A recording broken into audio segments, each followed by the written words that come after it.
విదేశాల్లో చదవాలనుకుంటున్నారా? అయితే విదేశ్ కన్సల్ట్ ని సంప్రదించండి. బిగ్ బాస్ హౌస్ లో ఇంతకు ముందు పరిచయం లేని వ్యక్తులు హౌస్ లోకి రాగానే ఒకరితో ఒకరు మంచి ఫ్రెండ్షిప్ ఏర్పడుతుంది.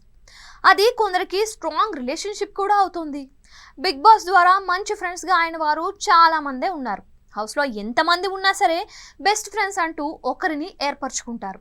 అయితే అది ఒక మేల్ కంటెస్టెంటో మరో ఫీమేల్ కంటెస్టెంట్తో అయితే ఫ్రెండ్షిప్ దాటి సంథింగ్ అనేస్తూ ఉంటారు. 7 సీజన్లలో ఇలాంటి ఆడియన్స్ చాలా చూశారు. అయితే ఇలా చేసేవారు కేవలం ఆట కోసమే అనేట్టుగా కనిపిస్తారు. ఎవరో ఒకరు ముందు ఎలిమినేట్ అయిన తర్వాత లేదా హౌస్ నుంచి బయటకు వచ్చాక ఆ ఫ్రెండ్షిప్ అంతా ఆట కోసమే అని ఒప్పేసుకుంటారు. లాస్ట్ సీజన్లో రితికా పల్లవి ప్రశాంత్తో ముందు క్లోజ్గా ఉండి ఆ తర్వాత అతనికే రివర్స్ అయింది. పల్లవి ప్రశాంత్కి దూరం అయ్యాక యావరితో ఆమె క్లోజ్గా ఉంది.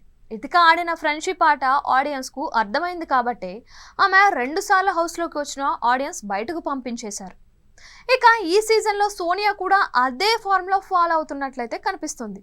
వచ్చి 2వ వారం కూడా పూర్తి కాకముందే నిఖిల్తో చాలా క్లోజ్గా ఉంటుంది.